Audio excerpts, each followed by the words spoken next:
There's something people don't want to hear. Your words are not harmless. Most people will agree with that, only up to a point. They'll say, yes, be kind. Yes, be careful what you say, but only as long as your actions look good in their eyes. But I'm going to take it further than that because the truth that actually sets you free is a narrow path, and most people don't take it. I believe this. Everything I have ever done, everywhere I have ever been, every person I have ever encountered, the good, the bad, the ugly, was meant to be there. I was meant to be there doing exactly what I was doing at the time I was doing it. Most people reject that, and I can see how it can be triggering.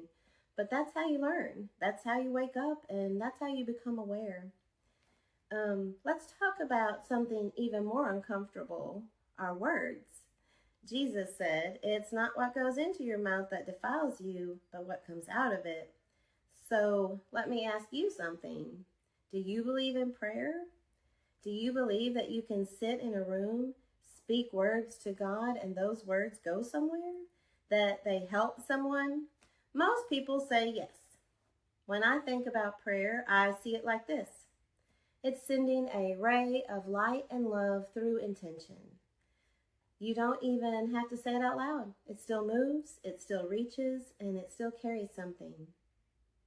Let me tell you why I know it's real. When my daughter was 4, she went out into the garage with her big sister. She climbed on something she shouldn't have, and she fell. She came back inside, and the minute I saw her, I knew something had happened. She said, Mama, I've hit my head. It hurts really bad. And she was stumbling. And right as I caught her, she started projectile vomiting. Then she would go limp, then she would vomit. I knew instantly it was very serious. I called 911. Within minutes, we were in an ambulance headed to the hospital. And I remember this part so clearly. I dropped to my knees and I cried out, not this, God, not this. Don't take her like this from me. There was no script, no polished prayer, just raw, desperate, real.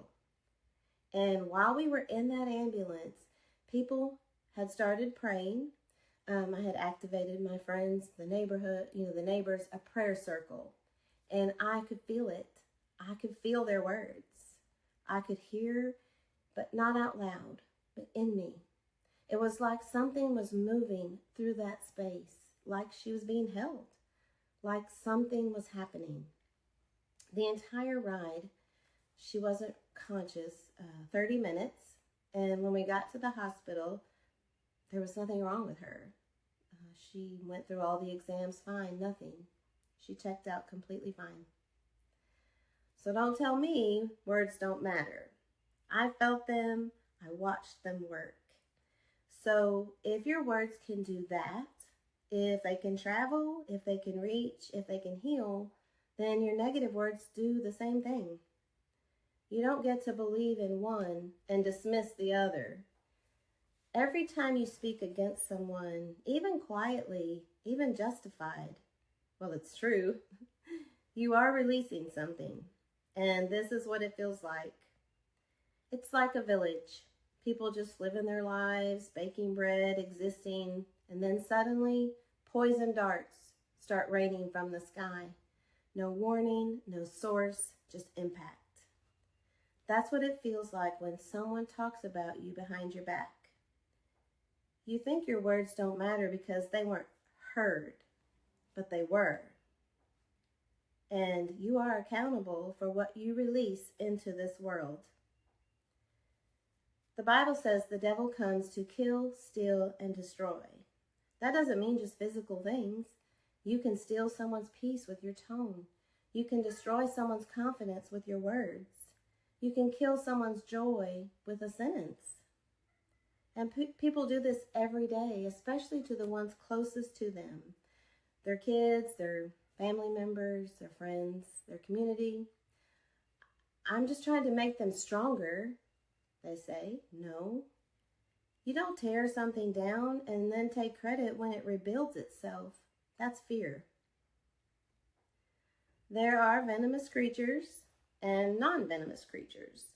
They all look the same. The difference is what they inject.